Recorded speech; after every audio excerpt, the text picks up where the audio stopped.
What's up, you guys? Welcome to Modern Music Expo, the online expo for the 21st century music creator. So today we're going to be talking all about vocal production. And not just any vocal production, but vocal production on a bit of a budget. This video is sponsored by PreSonus and Melodyne. These companies make two of my favorite products for vocal production specifically.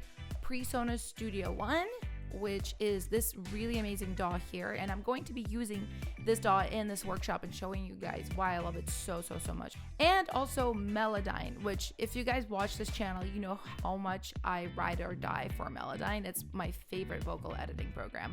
Also, PreSonus were kind enough to send me this new mic to test out. It's called PX1, and it is a very inexpensive mic. I think it runs something like $120. Yeah, I'd say it's around $125, $130, something like that, which is, you know, really inexpensive.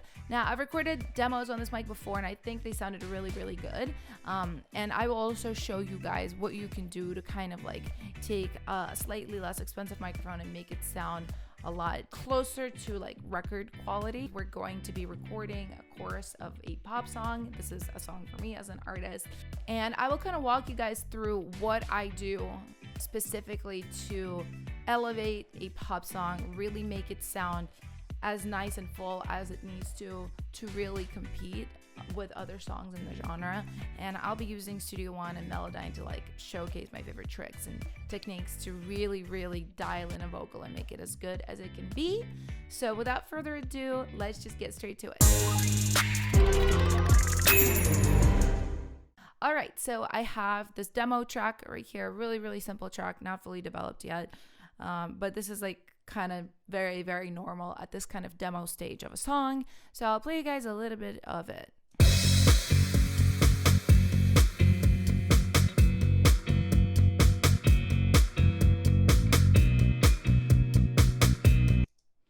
Anyway, and I think I'm just going to get straight to recording the vocals, and I will show you guys how I'm going to process and edit them right after.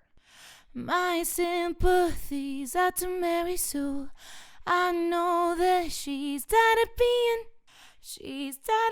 so good on the surface, hiding the hurting. All right, so I cut the vocal, and I will be the first person to admit I wrote the song way too high of a key for myself. I really like this key. I like how the guitar sounds in it, and I like how my voice sounds in it. It is definitely really hard to sing it, and if I sang this live, I would probably drop it a full step, if not a step and a half, just to have like full comfort, because I'm really in my bridge a lot in here, and you'll hear I'm struggling a lot on this, and that's why I recorded this in these parts, and you'll kind of hear the song, like why I broke it apart like this is the high part, so I had to have like a big breath before getting here, which is a good trick to do when you have somebody sing or you're singing something that's just a little bit outside of your range, which can happen, especially if you're demoing things for other artists, like you're pitching songs. Not everything's going to suit your voice, and you have to kind of know as a professional songwriter how to work around that, you know? Okay, so I will play you the first little bit of this. We'll just kind of do it like I do it in real life. I will explain why I do things a certain way, but this is just the first little bit of this song right here. My sympathies are to Mary Sue. I know that she's tired of being so good on the surface. So as you can tell already, like it's kind of a shit show. Like the tuner's not catching the vocals right. They're very pitchy. I'll be the first to admit, like I didn't like kill this. It's fine though. I will show you guys how to fix this. So the first thing also that you need to know about this. So I do this in Studio One and I do this in other DAWs as well. I always start with a template for my vocal processing. Like I don't, record anything raw. I don't like listen to it raw. There's really no need. And especially if you record yourself or another singer a lot, like you should just have a template for their voice that you already know works. So yeah, basically like what it is just in Studio One, you can group things extremely easily. Like these three leads are in this group right here. And I have all of this processing right here on this group. it's already on. Like if I turn it off, it's gonna sound like my sympathies are to Mary Sue. I know that she. So you can really hear like the difference is huge. And you know, I won't like go too much into this, but basically the main thing for pop music is we're just trying to brighten the vocals, right? So, you know, and at the same time we're trying to avoid super harshness. And I think one thing about like slightly less expensive mics like this is you can even hear it in my speaking voice right now because I'm monitoring through UAD console. And you can see it's like clipping, and I have it's on purpose. It's for me to hear it really loudly, and this is not recording, none of this processing. It's just for me to hear it like really loud and crisp. And I personally like it kind of almost harsh in my ears for monitoring, so I can like really hear what I'm doing. And really like I just have some compression on here, and I have 1073 right here, just really cranking the top end, which is really funny that I've put it before 1176. Don't do that. Like this is literally just for me to like listen to it and hear it like as crisply as I can. On my actual chain, as you can see, I compress before I start adding brightness, and I use like all UAD stuff because it is really beautiful.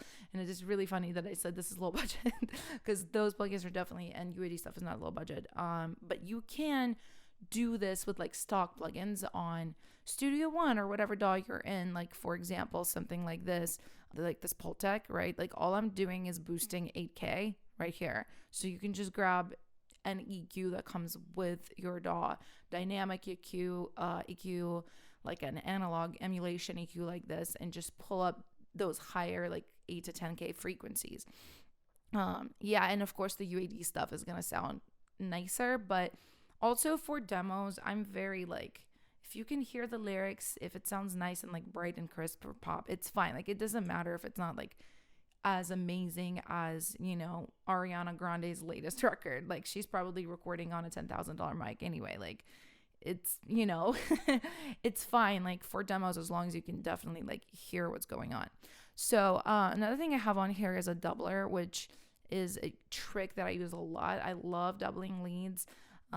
It just adds a lot of kind of like dimension. I want to kind of show this off a little bit later, but I want to get into like actually editing this because it sounds horrendous to me, like the pitch of it right now.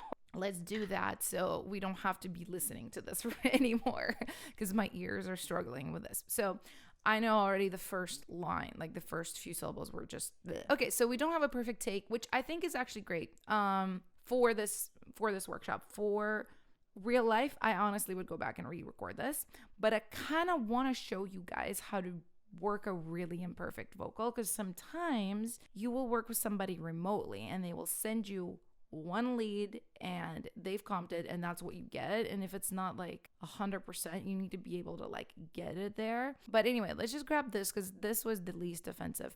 Let me pick this one because I can show you retiming too. Okay, let's see. These are to Mary Sue. That's good. Okay, and see how I say Mary Sue, which is the title of the song. Very important to pay attention to diction.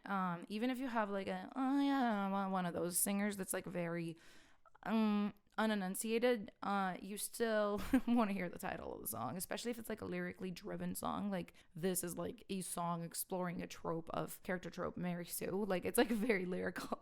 So yeah, you want to understand that. I know that she's I like that. It's got a lot of feeling. That's another thing you want to watch out for, is like, what is the emotion in it? I know that she's all right. So, and if you go here, you can see why I stopped right here. It's because it gets into much higher pitches right here. Instead of being so good on the surface, like I couldn't like do all of this without a breath. Just being real about my current vocal abilities. But just a little trick too for singers. If you have to cut like that in the middle of a word, in the middle of a phrase, do sing this. I sang this with this word, tired, and that way this phrase is like naturally going into that word and I can't cut it in right here. Anyway, so what I want to show you guys is how I'm going to edit this, because as you can hear, this isn't perfect. The first thing I'm going to do is just look at the cuts, make sure like everything is good. There are things you can do for harsh plosives. So let's kind of get into that. First thing I'm going to do is I've checked the cuts. They're fine. I'm going to make it consolidated, make it a full take. Another thing I have to show you is that I do have a little bit of autotune on it. Not like crazy. The retune speed 24 minutes, like a good amount of autotune, but I don't like to pick takes without autotune because I can't really tell if I like it if it's like really flat or sharp.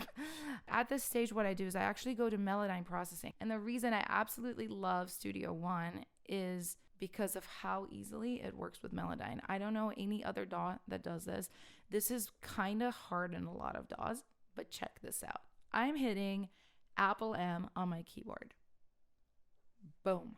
Not only does Melodyne just come up, it already captures the audio, and it is right there. You guys, it is right there for me to start editing right away. And Melodyne, it's just kind of the greatest program for this like very nitpicky, like professional tuning where you can turn any turd into a shining diamond, a little piece of gold. Okay, so, and then you can even see, so right away, you can see how extremely flat I was on this note. And we know it was my first take and I was super flat. I mean, what we got to do is immediately go up here, and I do go by the numbers, but I also make sure I do an ear check, because sometimes this can be like a little off because it's, you know, as you can see, there's curves here. It isn't like straight lines on everything, so you have to check it, and sometimes it's good to have it a little flat or a little sharp for like feeling. So let's check this. My simple so it has to be pulled up just a bit. My sympathies. So already this is sounding a lot better. Now I do keep the autotune on. If I wanted to like get nitpicky, you know, I could turn it off and like hear exactly what's going on, and I can. The thing is, I leave the autotune on as well. I like the gloss of it. I like what it sonically adds to pop music. Even at low retune speed, like it makes it, I don't know, gloss is the word. It makes it glossier. And I don't do a lot of gritty music, just being honest with y'all. Like, it's not my specialty. I do a lot of like pretty pop R&B, that kind of stuff. So for me, that's like definitely something that I just prefer to do, is like keeping the autotune on. I do this with artists a lot. So what I do is I never cut and then, you know, like do takes with them and go, okay, I'll edit it, like see you later. I never do that. And maybe it's more annoying for them. They do have to wait because, you know, even tune, this might sound like a cat to me and I probably want to redo it. This is a thing that Melodyne has that I really, really love. It's kind of a recent addition of Melodyne 5. I didn't have it in Melodyne 4, but it's a sibilance tool, right? Because that's one thing that's like our enemy in pop music vocals is sibilance, like really harsh S's and T's and like these sounds. And it's not good. It sounds harsh. I mean, that's the word for it. So here you can literally like look at these things. Like it shows you where all the little like possible sibilance is, and you can just turn it down right here. You know, 5 dBs less of that S is like, I'm happy about that. Use all the tools and use them sparingly. I love how I said this was low budget. I'm like, yeah, I have this, and I have this. Definitely, here's the thing. There are low budget versions of a lot of these things. I will be honest, not Melodyne. Melodyne is like queen of vocal tuning. There are other tuners. I don't like them as much. There are alternatives though, but this is like definitely like the best way to do it. But a lot of the plugins, like a lot of the de-essers, a lot of the EQs and stuff, like you can use other stuff. You can use stock stuff that comes with your DAW. My sympathies. See, that sounds flat to me, even though it's like not really that flat. Like, do you see that line, how it goes down? I hear that. Check it out. This breath got kind of whack because of the tuning, and that can happen. So usually I just reset, and then I can grab that suit and go up, and then the breath will be natural. Yeah, that sounds great to me, actually. I promised you guys that I would do the plosive thing, and there's a really great plugin by ITZY that you can just literally throw on, and it detects like those harsh plosives and it gets rid of them. That's a great tool, but if you don't have it, can't afford it, you can go through manually do this. It definitely will work. It's just, you know, a pain. And definitely have a pop screen, because without one you will have like 100 times harsher P's and T's and all of that stuff. Okay, so I actually went and I recut on my sympathy. A lot of the times I will hear something that's I can't fix with Melodyne, which is like a performance thing, vowel shaping thing, like something that just the person just has to redo it. My sympathies I like it. I like it. It's much better than meow. Okay, so I'm going to go through this now and do the same kind of process on all of these vocals. I want to show you guys something really quickly. So as I'm going through these, I found a take I really like. Right here, this hiding the hurting. hiding the hurting. I like that little crack of the The only thing about this take, as you can even see, it's just slightly ahead of the beat, which is not something I like a lot. I like things to be really pocketed. It kind of drives me crazy when I hear things ahead of the beat in other people's music. Like, personal preference, don't love it. So I'm gonna show you guys how to use Melodyne to fix this. Yeah, I could probably like move this clip. I feel like it's pretty consistently ahead, but also this is like the best way to do this. All right, so I put it in melodic mode. You can see the grid, like where things fall, but I will put this on the 16th note grid. So I will go through and I will just kind of show you guys how I would time correct this. Hiding the hurting. So this hiding, it just comes in a little, I don't know, I wanted to do this. Hiding the hurting. Da, da, da, da, da, da, da. Like I wanted to have that like delayed feel, you know? So a lot of the times it's funny. I was like, oh, I'll put the grid on, but kind of funny enough, the grid's not doing a whole lot for me in this. I'm going to use my ears in here. Sometimes you can really see like where you should drag it. Hiding the hurting. Okay, see, like that to me sounds like it. It sounds really good. And sometimes I will say this with timing. I have to get away from the part and work on other things. And then when I hear it again, a little bit fresher, new context, I sometimes I'm like, oh, I need to fix that. Like I just hear it differently. So Hiding the hurting. Cheated. but I kind of like this being a little bit more urgent, funny enough. So yeah, use your ears. I want to show you guys something real quick. So I'm almost done with this edit, but this is one of those funny things that happens. So listen to this so fucking perfect line. Have to be so fucking perfect. As you can see, the top note of the so is pretty much on the note, but it sounds so pitchy. And this happens when there's like this, I don't even know what to call it, pitch movement, I guess. As you can see, like it starts flat, but it goes a little sharp, and it just can create like not itness. I love how I just make up words in these tutorials, and it can create it. Do you see how it moves? Like it just swoops so much. There's like it doesn't land on a note, and I can just hear it. Have to be so fucking perfect. See, like that to me, that's no good. So, and that's one of those things. Yeah, you can straighten it out, but it's gonna sound like a robot. So that is usually when I look for another take or re-sing it. So, and then another thing too is I do obviously have compression on this. A lot of the times though, in things that are very clearly like this is a lot quieter than this, I will just grab things and just pull them up manually just a little bit. And that kind of clip gaining is honestly what I do for records. I don't do this for demos. I let compressors do their things. But okay, so this is where we're at with this at the moment. My sympathies are to Mary Sue. I know that she's tired of being so good on the surface. Hiding the hurting, treated like a trophy and not like a person. I wish I could free up Mary Sue. Make you believe you don't have to be so fucking perfect to be deserving. You can be happy with you, Mary Sue. It is pretty good. It is pretty good. I am liking how this sounds. It sounds not too harsh on the sibilants, but it is still pretty bright. I never did discuss this, but I do have buses with delay and verb going on right here. Let's see what I actually have on right now. Okay, so I have like my big, like kind of long verb. I think it's just Valhalla verb. Yeah, it's like 3.3 seconds, full mix. It's a little like on the duller side because it like the top is 3000 hertz. It's not very bright. And I definitely have de-esser on it as well because that's what makes it sound cheap, is when you kind of have like verbs and delays that have this like stuff in it for pop music. So I always put de-essers on them. And another thing I do too is I put this plugin on it, which I think is really fun. And let's see if I solo it. Will you be able to hear it? So what this is just like a little bit of detuning and phasing. Like if I crank it, you'll hear what it does.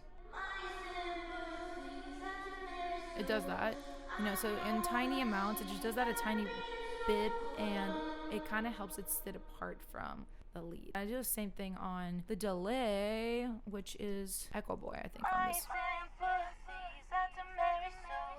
Just have a panning left to right with pancake. I have vinyl on it, my old version of vinyl. My sympathies are to Mary Sue. I know that she's done it being so good. And this, actually, I might even crank this big verb and just turn down the delay a little bit. And this is like, I usually have this again set in the presets, like there, ready. I don't have to touch it when I even pull up a song. It sounds good immediately, and then I can adjust it to like what it is. Okay, so a lot of the times in pop music, we do full doublers. So I would do like a left and a right literal exact copy of this. I don't think this is a song for that, especially with a doubler on. Like, it sounded really good to me as it is. So what I would do is just harmonies for this. So, and this is, it is interesting because I think harmonies is like a thing that is hard to teach, because a lot of people ask me like, how do you do harmonies? I'm like, it's very much to taste. I think just for this type of song, I really like the harmonic idea, so I'm gonna go with that. A lot of the times I will create its own subgroup for BGVs, but I like to start out in the lead group with them because I don't like hearing anything raw, as you probably noticed, like no auto-tune, no this, no that. I don't know. I've never done that. I can't tell what that is. And I'm also kind of just like, why would I want to listen to it? Like, I'm basically more tuned for background vocals. And we'll see, because it's going to have that slide on the word my. So it might actually make it kind of like too tuney, but then we can actually take the retune speed down just in that spot. So I will show you guys how to do that, but I'm just going to go ahead and record it. My sympathies are to Mary Sue. Okay, I just cut a couple of BGVs. So what I do is I kind of take note of what I like. I already know that I liked this take and this take, last one and the one right before. The first one wasn't that great. So I'm just going to drag this here, and I'm going to put this here, and now I have two of them. I've already spread them left and right, so we can hear what they sound like soloed. My sympathies are to Mary Sue. I like it. And yeah, I basically have them in this group with the leads. We will see if we keep that or if we put them in their own group. A lot of the times I will put them in their own group, bust out to their own verbs and stuff like that. I do like to start out just in the main group because it's a little bit easier. Like, I can move on my ideas. I can be like, oh, I hear this harmony, boom, I'm gonna record it, as opposed to like waiting to create the processing, because I might forget what I wanted to do or get like uninspired or whatever. So I like this. I think this is better, but I do need to turn them down. They're pretty loud. My sympathies are to Mary Sue. Pretty good. Like, it's not like perfectly tuned, but with the music and stuff, and especially since it's like kind of like demo territory, I think it's okay. Like, if I wanted to go through and like tune them with Melodyne, I totally could, but I don't want to. So, but I am going to show you guys something that is also a very important trick. So I can use a program called Vocaline to align the timing of, I could do this. I could grab these and like line it up. Like, these I can move a little bit. Like, I could do all the things. And that's the low budget way of doing it. I still I'm going to keep laughing at myself for calling this like low budget vocal production. And then I'm using like so many expensive programs. I apologize. But you can't do this manually. But I'm going to show you a shortcut. So this program's called Vocaline. Again, Studio One. Oh, it's just so beautiful. It's in other DAWs. To do this, you have to jump through like several steps and like extra tracks that you have to create, routing you have to do. It's really hard and annoying, and I just don't do it unless something's just like so off. And like, it's honestly faster and easier to do it manually, just like grab syllables and move them around, and that's what I do in other DAWs. Vocaline in Studio One, I mean, you can set your own key commands. Mine is Shift V, and boom, I pull it up. Again, Shift V on your guide, right? So this is like what I want it to sound like. I want the timing to be the same as the lead. Then, let me just make this one take. I'm going to grab this second take, put it into dub, which means, what the take I'm trying to make sound like the guide, right? Makes sense, right? And then you just hit process, and that's it. And then I do the second one, this. Boom. It's like 2 seconds. Check it out. My sympathies are to Mary Sue. I mean, it's insane. It's made it exactly the same, and you just have to like consolidate it so you can actually see the change in the waveform. The only thing it did is it stretched out the fry on this take and made it mechanical and weird. Like a little bit, right? So I'm just gonna do that. Sometimes it like doesn't get it, you know, these programs, like obviously they're not like perfect, but it's pretty close. Yeah, and I think now I'm just gonna grab some other harmonies and I'm gonna do the exact same thing with them as far as Vocaline. Okay, so I did the harmonies that sang with the lead, right? Now I'm gonna do some sort of like insert harmonies, like O's and ahs and things like that. There's a few things that I'm hearing, so I'm just gonna go ahead and roll with that. Okay, so I did this little like aha kind of moment. Yeah, which is cool. The only thing I do think I'm gonna make its own group. Okay, so I dragged it out of there. Now I'm gonna put it in its own folder, which is how you can like apply the same effects on it, right? So we're gonna just go ahead and add a folder track, call it BGVs. I like to be organized, so I'll make it the same color as those BGVs, a little light pink, and then I'm gonna drag them in here. Okay, so and then to add inserts to it, we just add a bus channel to it, and then it becomes something where I can add inserts to it. So we're just gonna go ahead and add, so I think just like in 1176, just to add that volume, right? Quick attack, slow release. Then I think we need to add some brightening. I think this right here, like this Neve, always does a good job. Just turn up some of the top frequencies. Honestly, turn down some of like muddiness. And I'm pretty aggressive at this for BGVs, and we'll hear it might be too tinny. And I want to just actually, you know what? I want to do maybe this. Yeah, I really like this plugin just for verb. I think this time, not delay. I love this lush verb. It's really big and bright and beautiful. I would just kind of maybe get rid of some of the bottom and some of the top as far as EQ. That's nice. I want more. I actually really like that. Okay, let me find the ones that are pitchy. I think it's the top ones. I think my first note was like trashio. Yeah, let me hear this. Yeah, I knew the first note was like not it. And there you go. Here's our good old friend Melodyne. And then yeah, for these I am very like, for background vocals, they don't have to be like beautifully tuned. I'm always like, as long as it's on pitch, like that's what I want. Yeah, that's beautiful. I love that. And yeah, I hear the same thing happening on the second half right here. So I'm just going to grab them and drag them, I think, here. Maybe even more volume. Okay. Yeah, boom. And then maybe even just like to be even more organized, these BGVs, I'll make them like a different color like this. And that way these and these are a little bit different. I do like these in the main group with the leads. That makes sense to me just sonically how it sounds. I think this is kind of it. So, and I think the only other thing I'm hearing is just maybe like some verb throws, right? Just some, not stacks of BGVs like that, but like one vocal that's kind of really verby and hovering under the lead, probably right here. Treated like a trophy and not like a person.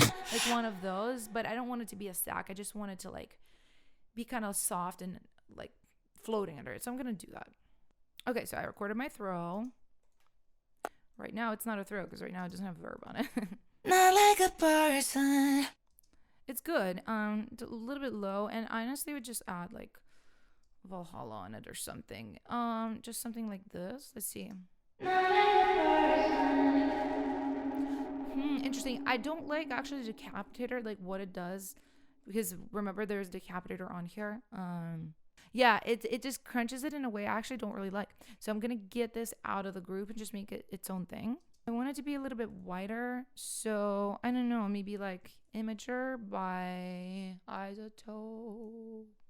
Yeah, just like kind of mids to just make them spread. Not like a person. I also think this makes it really delayed, the mix coming in all the way, so maybe not all the way. Not like a person. I do really like that. I'm not gonna lie, I really like that a lot. I think I want a lot more of it. And maybe I want like a different quality to it. So isotope vinyl. But yeah, if I put like this on top of this, what happens? Oh, I like that. And crank that up a little bit. Not that much though. I really like that. Yeah, and I mean like maybe a little movement on it too, like pancake. I really like that. I love that. And it just kind of hangs there. Okay, yeah, I think that's honestly kind of it. Like there's more things I could do. Obviously, this is just like one little section. As I stack up choruses, there's ad libs, there's like a lot of different things you can do, but this is like definitely the building blocks of what you can do to create a really good, really clean, really emotional vocal. Yeah, actually, let's go ahead and just listen to what we got. My sympathies out to Mary Sue. I know that she's tired of being so good on the surface, hiding the hurting, treated like a trophy and not like a person. I wish I could free up Mary Sue, make you believe you don't have to be so fucking perfect to be deserving. You can be happy with you, Mary Sue. Okay. Honestly, I really, really like this. I think it's coming out really great. These, I like how dark they are. It's really not my usual style to make them so dark. Like a part of me, I always use this plugin. Everybody's always like, why do you use this EQ? I'm like, honestly, because I can accomplish what I need to accomplish in like 3 clicks. And I know it really well. And a lot of dynamic IQs. EQs are very similar anyway. Let's see. Please out to Mary Sue. I know that she's tired of. I like that better.